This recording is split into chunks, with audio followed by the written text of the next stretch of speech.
На Абаза ТВ время новостей, в студии Рустам Зантария. Здравствуйте. Коротко о главном. История о тщеславии, лицемерии и человеческих слабостях. Абхазский государственный драматический театр открыл свой 95-й юбилейный сезон спектаклем «Голый король». Тестовый полет совершил Ан-2 после завершения контрольно-восстановительных работ. Совещание, посвященное ликвидации последствий воскресного ливня, прошло в администрации столицы. И начнем с информации правоохранителей. Убийство произошло в Гудауте вечером 7 сентября. Причиной стал конфликт между двумя молодыми людьми, рассказал спутник начальнику ВД Гудаутского района Зосма Гицба. В результате один из них с ножевыми ранениями попал в больницу, где скончался, добавил он. Подозреваемый задержан, следствие ведет районная прокуратура. Мужчину убили в Сухумском районе в ночь на 8 сентября. Конфликт произошел у стационарного поста ГАИ в селе Гумиста примерно в 1:30 ночи, рассказали спутник в районной прокуратуре. В ходе драки гражданин Абхазии Ашот Хачикян, 1998 года рождения, получил 2 огнестрельных ранения, сообщили в ведомстве. Пострадавшего доставили в республиканскую больницу, где он скончался от полученных травм. Возбуждено уголовное дело, проводятся следственно-оперативные мероприятия.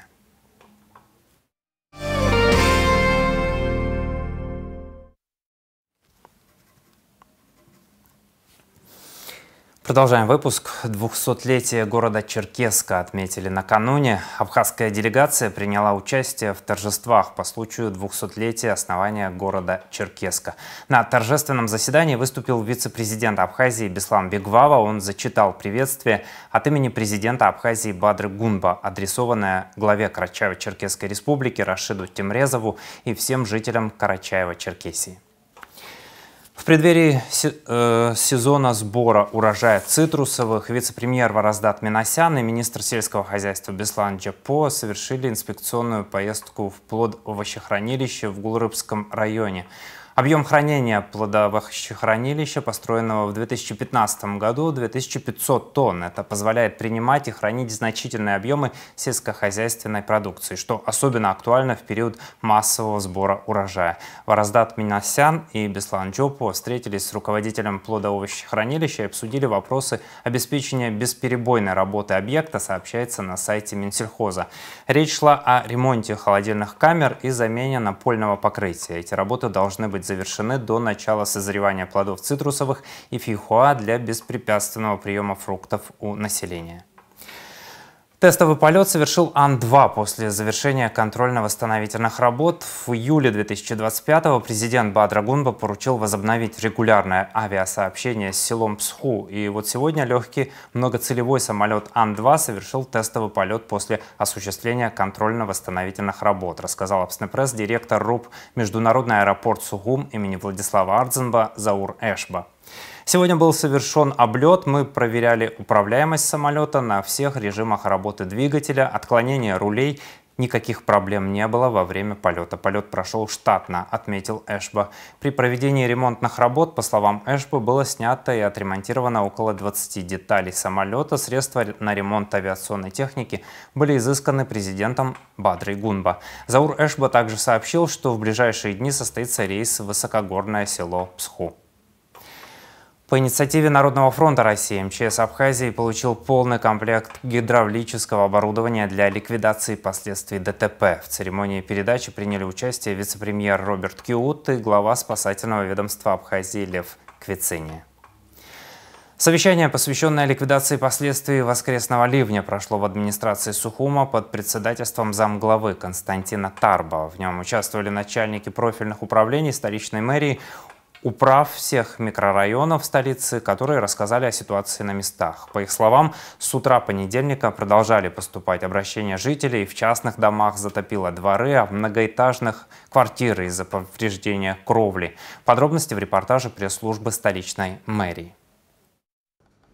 Совещание, посвященное ликвидации последствий воскресного ливня, прошло в администрации Сухума под председательством замглавы Константина Тарба. В совещании участвовали начальники профильных управлений столичной мэрии, управ всех микрорайонов столицы, которые рассказали о ситуации на местах. По их словам, с утра понедельника продолжают поступать обращения жителей. В частных домах затопило дворы, в многоквартирных домах – квартиры из-за повреждения кровли. Руководители подразделений администрации доложили о мерах, предпринимаемых для устранения последствий стихии. Уже в воскресенье проведен мониторинг всех улиц и дворов. Сотрудники администрации оперативно выехали к пострадавшим и проинформировали граждан о помощи в ремонте. Вот граждан Кувони 62, там затопило не только одну квартиру, там и других. При обильных осадках, в боковом ветре начало подтапливать, и все это пошло по стене. Помимо этого, там, когда проводились работы по восстановлению кровли, не учли то, что нужно будет еще доделать. Вот, придется сейчас нам эту работу провести. Надо в срочном порядке. В кратчайшие сроки. Мы уже пообщались, и вчера кровельщики приходили, посмотрели по факту, откуда затекает, как течет. Я думаю, день-два мы устраним эту проблему. Ну, у тебя стану работы побольше по кровлям, потому что здесь вот эти все адреса. И вот вас тоже попрошу, все адреса, которые есть, кто жалобы есть, они, понятно, письма будут писать, но мы постараемся к каждому из них выехать, осмотреть, помочь. Мы тоже, в смысле, отсюда с вами. Так что давайте, готовьте списки, мы будем в этом направлении работать. 8 сентября запланированы очередные встречи по обращениям, сказал замглавы столичной администрации Константин Тарба. Он также поручил коммунальщикам проехаться по образовательным учреждениям, садам и школам. Прогноз погоды на неделю неутешительный, и в ближайшие дни в Сухуме ожидаются дожди и грозы. Поэтому коммунальные службы администрации продолжают работать в усиленном режиме. Туризм и статистика. Более 340 тысяч людей посетили Рицинский национальный парк за 8 месяцев текущего года. Это на 61 709 посетителей меньше, чем годом ранее. С января по сентябрь в этом году было продано билетов на сумму 224,9 миллиона рублей, в прошлом году на 265 миллионов рублей. 6-7 октября в Гагре состоится 6-й международный туристический форум «Визит Апсны» и третья специализированная выставка «Апсны Хорика». Это событие соберет ведущих игроков туризма и гостеприимства, а также представителей международных организаций, заинтересованных в развитии туристического потенциала Абхазии. Организаторы уверены в том, что форум и выставка станут важной площадкой для обмена опытом, знакомства с новыми трендами отрасли и обсуждения инновационных проектов, направленных на развитие туризма в Абхазии. Тема форума в этом году – туризм в эпоху перемен, инвестиций, инновация, новые стандарты. Третья специализированная выставка «Апсны Хорика» – это крупнейшая B2B-площадка Абхазии, на которой производители и поставщики смогут презентовать свою продукцию и услуги, наладить деловые связи и расширить партнерскую сеть. Абхазия может заинтересовать страны Ближнего Востока, Африки и Юго-Восточной Азии ресурсами и транзитными возможностями, заявил в эфире «Радио Спутник» политолог Беслан Камке. У таких стран, как Сирия или Турция, ресурсов мало, и мы могли бы поставлять туда природные и минеральные ресурсы, пояснил он. Одним из них Камке назвал воду. Кроме того, географическое положение республики позволяет использовать ее для морских и воздушных транзитных перевозок.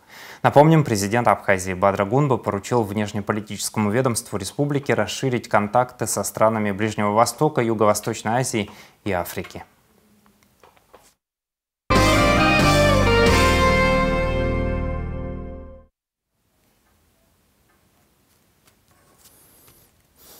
Абхазский государственный драматический театр имени Самсона Чанба готовится открыть свой 95-й юбилейный сезон. Первым спектаклем станет постановка Евгения Шварца «Голый король», премьера которой проходит 8 и 10 сентября. Работа над постановкой шла все лето, а на сцене задействованы 4 поколения актеров. Заур Кварчия побывал на генеральной репетиции и расскажет, что ждет зрителей.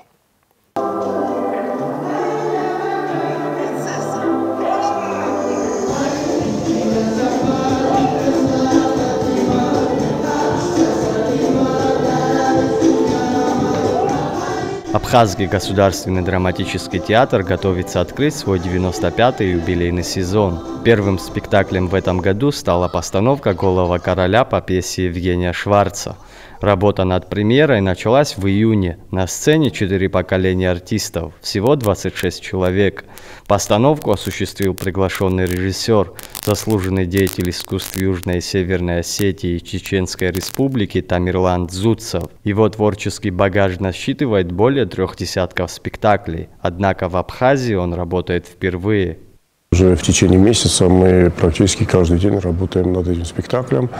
И думаю, что мы справились с этой задачей. Артистам я очень благодарен за их работу, потому что я здесь в лице коллектива Абхазского театра увидел просто вот плеяду великолепных артистов, которые мастера в своей профессии. Знаете, в Абхазии я первый раз ставлю спектакль, хотя до этого были договоренности у нас приезжать, и какие-то, вот, можно сказать, технические моменты были такие, которые не давали возможность приехать. То смена руководства театра в Абхазии, то у меня как бы свой театр был, и из-за этого как бы мы откладывали поездку. И сейчас вот наконец это случилось в этом году, можно сказать.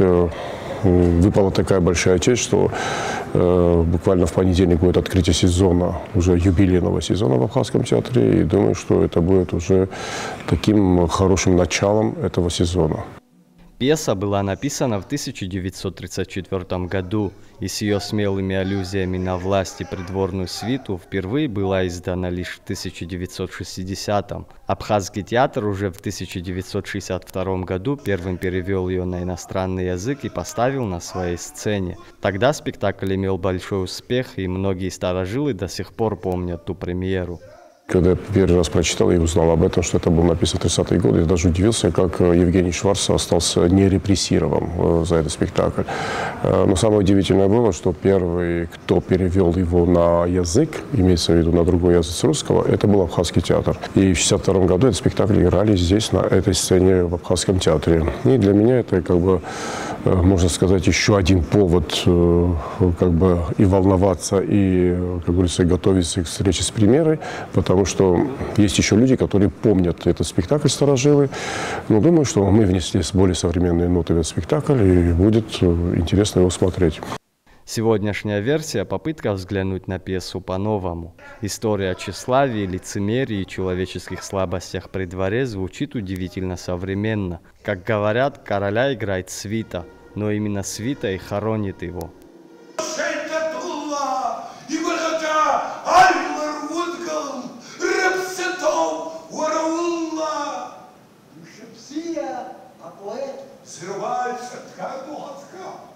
حرق سبيكتاكل يحتاج يقول ريجيسور يريخد خبشرة هذا الشكل ذا خبش نيخد بيعام تياشف شو زجروا يا حقد زي أخبار شو حقد زي يجد حروسكن أفرخاتر رومانتيكا تياتر أخرخارته كنيامس أري حد يقولوا ايش حبري كوميديو بحط ساتيرو بحطها اري يخص التياتر انتلكتوال تياتر يزبان اكزر يروسيين الله بشريتي دو شوارцаком زرا بريتشا حيحط الله حيحط غليلا اكزر ما ريحه بستازارو ريحه حنتكر ريشر بشو وبرتكو رزق خشيكا بس خزيت رزق ريحيت حسب استازارا خلصوا شكله خلصت بحبرية يودروا حبسخر يودروا عمشري أجدر يلي بكانا شرح كل سوزرح بقرقوا. В постановке задействованы ведущие актеры театра, народный артист Абхазии Кисол Хагба, заслуженные артисты Лаврентий Ахба, Сербей Сангулия, Тома Гангия, Ира Когоня, Хибла Мукба и многие другие. Одну из главных ролей исполняет Руслан Шакая. Его персонаж – Христиан, талантливый импровизатор и спутник главного героя. По словам актера, роль близка его амплуа, поэтому вжиться в нее ему было относительно легко. Ну, последние там 3 роли, которые я играл в театре, это люди, так скажем, которые умеют выкручиваться из любой ситуации. И последняя вот эта роль, которую я сейчас играю, не исключение. То есть роль христиана. Он тоже человек, который умеет входить в ситуацию, выкручиваться. Импровизатор, так скажем. То есть сам персонаж мне близок по духу. Самое ужасное, что когда она уже ставилась, есть с чем сравнивать, и ты боишься всегда не попасть. Это, конечно же, сложно. Но я постараюсь. Все. Спасибо. Да, спасибо. Над спектаклем работала большая творческая команда. Художник по декорациям Гарри Дочья, по костюмам заслуженный художник Южной Осетии Хох Бикоев, музыкальное оформление подготовил заслуженный артист Абхазии Тимур Агрба, за свет отвечал Михаил Манчгаладзе, а звук Денис Чернов. Спектакль сочетает в себе сатиру, остроумие и драматизм, заставляет зрителя посмеяться, задуматься о человеческих слабостях и вечных ценностях, любви, дружбе и правде.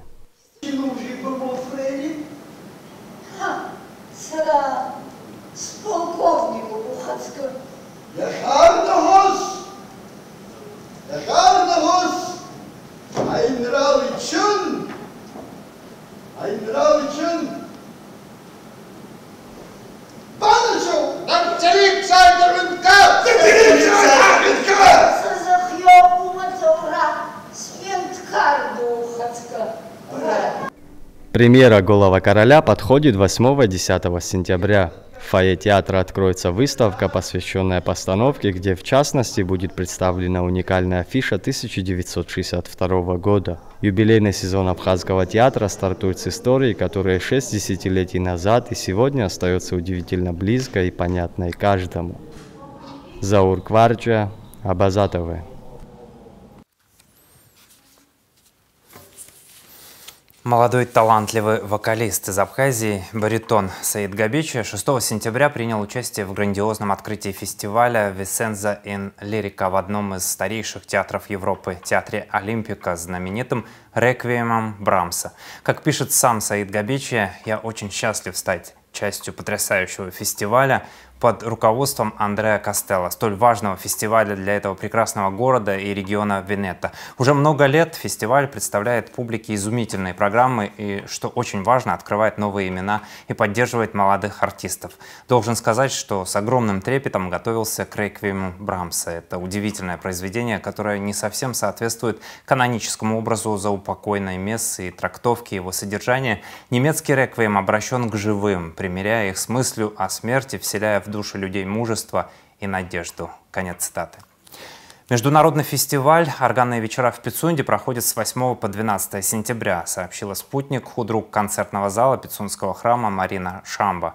Этот концертный год особенный, потому что нашему органу исполняется 50 лет. Он сыграл важную роль в культурной жизни Абхазии, подчеркнула она. По словам Шамба, традицию заложил в довоенное время профессор Московской государственной консерватории Леонид Ройзман. А в 2012 году фестиваль получил второе дыхание. В этом году в органных вечерах в Пицунде примут участие музыканты из России, Армении, Австрии и других стран. О спорте. Футбольный клуб «Апсны» уступил Чертаново на стадионе «Москвич» со счетом 3-4 в 7-м матче второго тура медиалиги. В результате абхазская команда завершила участие в турнире. Дебютный матч абхазской команды состоялся 30 августа в Сухуми. Сейчас о погоде.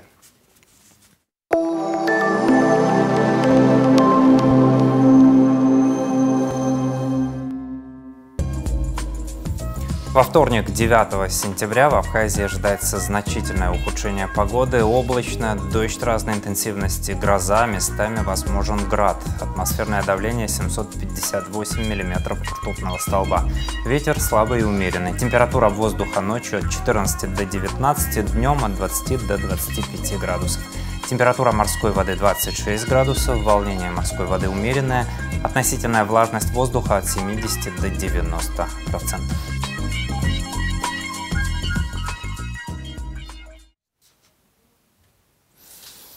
И на этом пока все. Оставайтесь вместе с нами. До новых встреч на Абаза ТВ.